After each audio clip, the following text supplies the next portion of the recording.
श्री शिवाय नमस्तुभ्यं। Blogs by प्रतिमा पांडे में आप सभी के स्वागत है। और आज शिव महापुराण कथा सुने बर हम मन जावत हन सेज बहार। तो फिर कथा में ये जगह है सेज बहार के, और ये कथा सुनैया मन जात है। ऑटो बहुत पहले रोक दिए गए हैं। पीछे का थोड़ा सा वो निकालो, अच्छा बनेगा। भीड़ देख के लगत है कि पता नहीं जगह मिली भी कि नहीं मिली। अब पैदल चलैया मतलब देखो ये वीडियो है पहली दिन के। ये टाइमिंग की भाभी जानिए के सबका देखो। मतलब अच्छा टाइम में जा रहे हैं।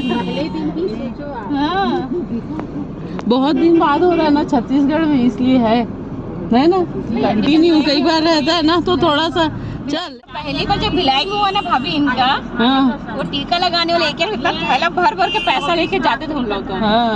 और भैया जो साड़ी लेने के आते हैं ना भैया, पूजा 7 में पूजा का शादी हुआ था दिसंबर में हुआ था। पर वहाँ पर उतना भीड़ नहीं था ना उस समय। उतना लोग नहीं जानते थे, लोग वहाँ नहीं जानते नहीं, फिर भी लोगों को उतना पता भी नहीं था। जाने दो हम लोग को भोलेनाथ आगे लेके जा रहे हैं। बहुत दूर है।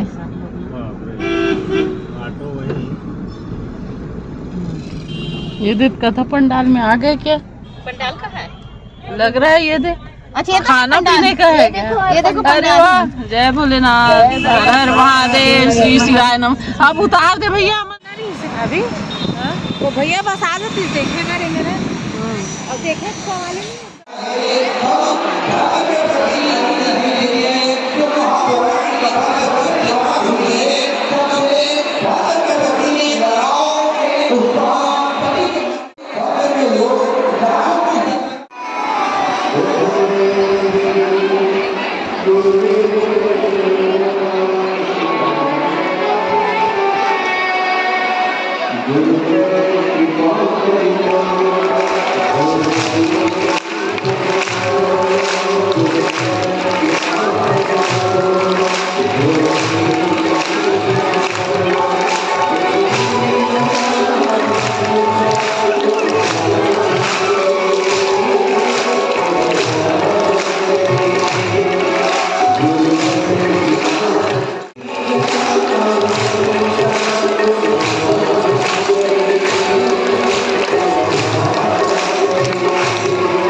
बिलाई चले गए क्या?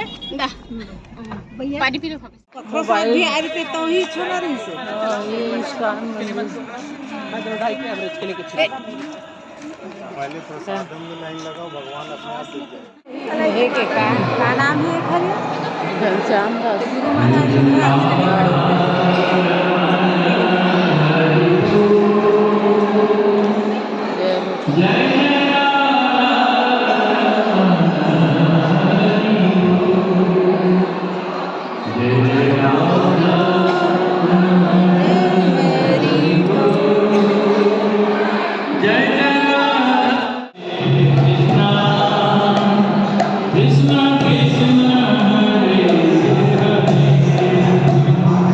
Hare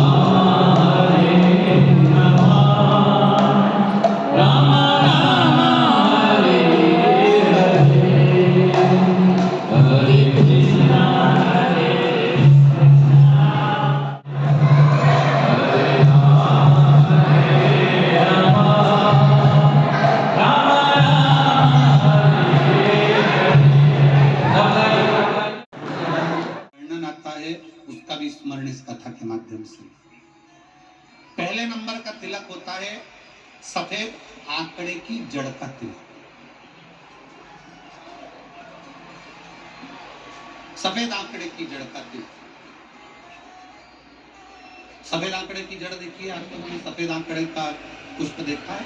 हम आस्था चैनल वालों से भी निवेदन करेंगे कि कथा में जिस तिलक का वर्णन किया जाए उसके पौधे का दर्शन भी कराएं, जिससे लोगों को मार्गदर्शन मिले कि कौन सा पौधा बने। सफेद आंकड़े की जड़ का तिलक, और यही सफेद आंकड़े की जो जड़ होती है संत तुमरुकेश्वर का नाम लेकर कमर में लाल धागे में बांधा जाता है, जैसा आप लोग पहले कथाओं के माध्यम से श्रवण कर चुके। एक होता है पहले नंबर पर सफेद आंकड़े की जड़ का तिलक। ये क्या काम आता है और किस लिए लगाया जाता है? तो शिव महापुराण की कथा कहती है, जिस दिन आपको लगे घिसकर, और घिसने के बाद उसको अष्ट विनायक में से किसी भी एक विनायक श्री गणेश जी का नाम लेकर अपने मस्तक पर थोड़ा सा तिलक उस सफेद आंकड़े की जड़ का लगाकर चले जाइए, वो कार्य आपका सफल होकर ही रहेगा। भले 8 दिन लग जाएं, 10 दिन लग जाएं, पर सफलता उस कार्य में मिलती जरूर है। पहले नंबर पर आता है सफेद आंकड़े की जड़ का तिलक। दूसरे नंबर पर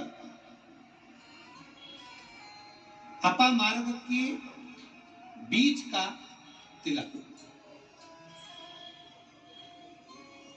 अपामार्ग एक पौधा होता है, आप लोग टीवी पर उसका दर्शन कर रहे होंगे, एलईडी पर आप देख रहे होंगे। अपामार्ग की जड़ का अर्थात अपामार्ग का जो पौधा होता है उसका जो बीज होता है, जैसे आप ऊपर लगा हुआ देख रहे हैं, इसमें बीज लग रहा है, पौधे को आप लोग देख रहे होंगे टीवी पर, एलईडी पर, एलईडी भी चल रही है, एलईडी पर भी देख रहे होंगे कि ये अपामार्ग का जो पौधा होता है ये आपको आपके घर के आसपास में कहीं पर भी मिल जाएगा, जंगल में मिल जाएगा, आपके घर के पास लगा हुआ मिल जाएगा, ये हर कहीं लग जाता है। अपामार्ग का जो पौधा होता है, इसका जो बीज होता है, इसका जो फल होता है, फल में जो बीज होता है, इस बीज को सुखा लिया जाता है, सुखाकर इसको पीस लिया जाता है, और पीसकर इसको जहां पर भगवान शंकर का शिवलिंग है, शिवलिंग का जल बहकर जहां से नीचे गिरता है, उसको समझ ले, थोड़ा सा आप लोग ध्यान में आ जाएगा।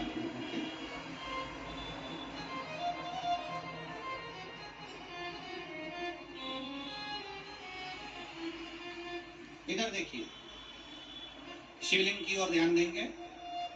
यहाँ जो व्यासपीठ के सम्मुख में शिवलिंग के सामने से जो जल बहकर, जो जल नीचे की ओर आ रहा है, शिवलिंग के सामने से जल बहकर जो नीचे की ओर आ रहा है, ये जो भाग होता है, इस भाग पर अपामार्ग का जो बीज होता है सूखा हुआ, जिसको आपने पीसा है, उसको यहाँ लगा दिया जाता है, उसी को वापिस लेकर आया जाता है, और उस बीज का जो चंदन होता है, जिसको अपन पानी में मिलाकर सिर पर लगाते हैं, कोई व्यक्ति आपका अगर धन लेकर चले गया, कोई व्यक्ति आपकी संपदा लेकर चले गया, कोई कार्य आपका बहुत दिन से कोर्ट में, अदालत में चल रहा है, लगभग 1 महीना इसका तिलक लगाना चालू कर दीजिए, दूसरे महीने में आपका धन आपके घर पर जरूर आएगा और आपका कार्य पूर्ण जरूर होगा। अपामार्ग का बीज का चंदन तिलक, अपामार्ग का तिलक हमें सुख प्रदान करता। तीसरे नंबर पर होता है दुर्वा। क्या बोलते हैं छत्तीसगढ़ में? दुर्वा बोलते हैं, दुबी, दुबी, दुबी, दुर्वई, दुबी, जो गणेश जी को चढ़ाते हैं, दुर्वा, दुबी, दुर्बी, ठीक है। टीवी पर आप लोग देख रहे हैं, दर्शन कर रहे हैं। दुर्वा, दुर्बी, जिसको छत्तीसगढ़ में दुर्बी कहते हैं, दुर्वा कहते हैं, जो गणेश जी को चढ़े। अब आप सबको स्मरण में तो होगा कि दुर्वा कहाँ से प्रकट हुई है।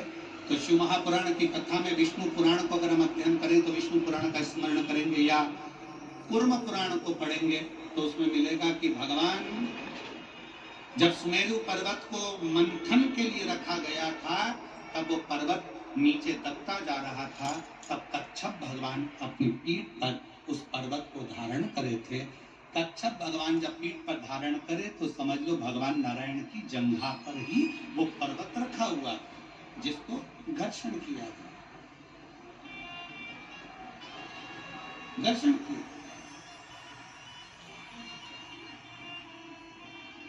वो पर्वत जैसा जैसा घसा रहा था, रोम गिर रहे थे, उसी रोम की दुर्वा का भाव हमारे शास्त्रों में आता, उसी से दुर्वा की उत्पत्ति मानी। दुर्वा गणेश जी को प्रिय है, और दुर्वा का फल कितना है? दुर्वा का फल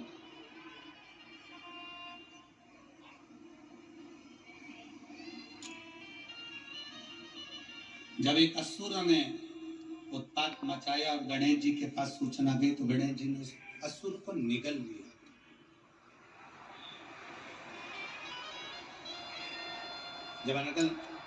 जब देखा, अनायास उस असुर की ओर देखा, तो भगवान गणेश जी ने उसको निगल कर अपने गर्भ में, अपने पेट में उसको धारण, अंदर ज्वाला उत्पन्न। भगवान शंकर ने एक दुर्वा गणेश जी को दी, उन्होंने पाई, अंदर बैठा हुआ असुर समाप्त हो।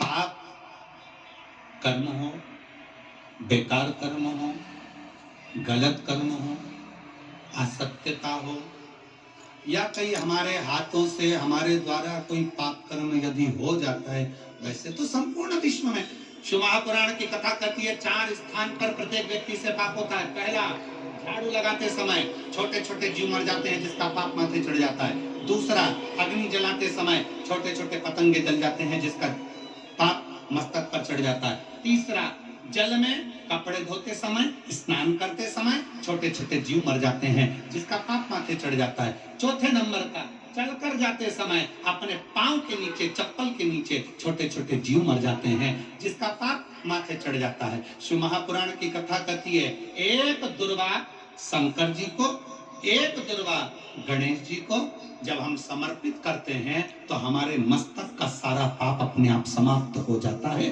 दुर्वा में इतना तेज है दुर्वा। और शिव पुराण कह रही है, तीसरे नंबर का तिलक है दुर्वा का। दुर्वा का तिलक,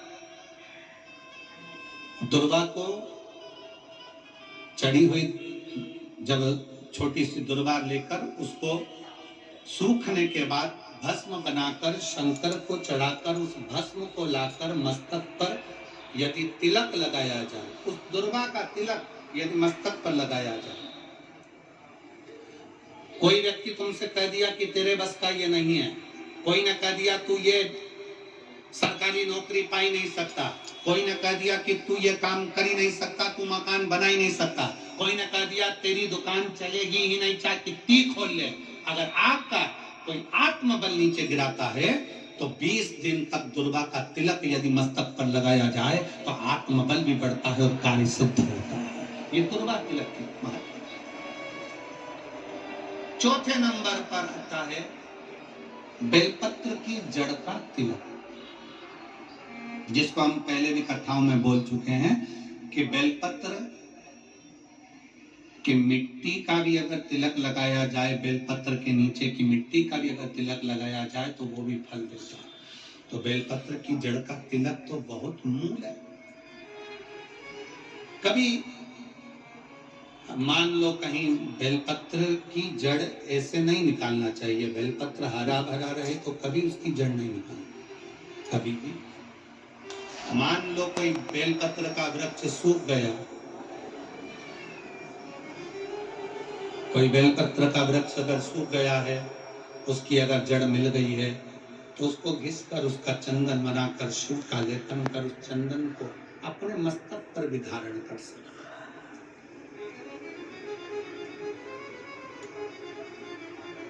क्या होगा उससे? तो कहा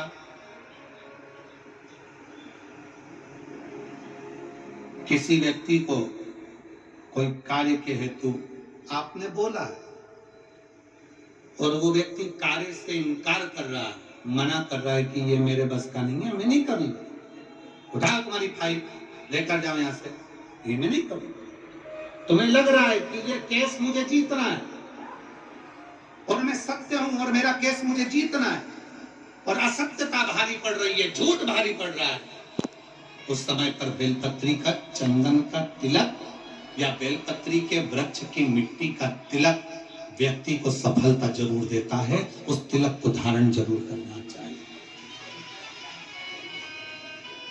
उस तिलक को जरूर बेलपत्र के वृक्ष के नीचे बैठकर करा गया भजन, बेलपत्र के वृक्ष के नीचे बैठकर करी गई साधना, बेलपत्र के वृक्ष के नीचे बैठकर करी गई आराधना हमें फल प्रदान करती है। और मैं संपूर्ण देशवासियों को इसके लिए बहुत बहुत साधुवाद देता हूँ, बहुत बहुत बधाई देता हूँ कि जब वृक्षारोपण कराया जाता है विठलेश्वर सेवा समिति द्वारा, सारे शिव भक्त अपने अपने क्षेत्र में बेलपत्री का पौधा लगाते हैं और बेलपत्री के वृक्ष को बड़ा करते हैं। उसके लिए आपको साधुता देते हैं।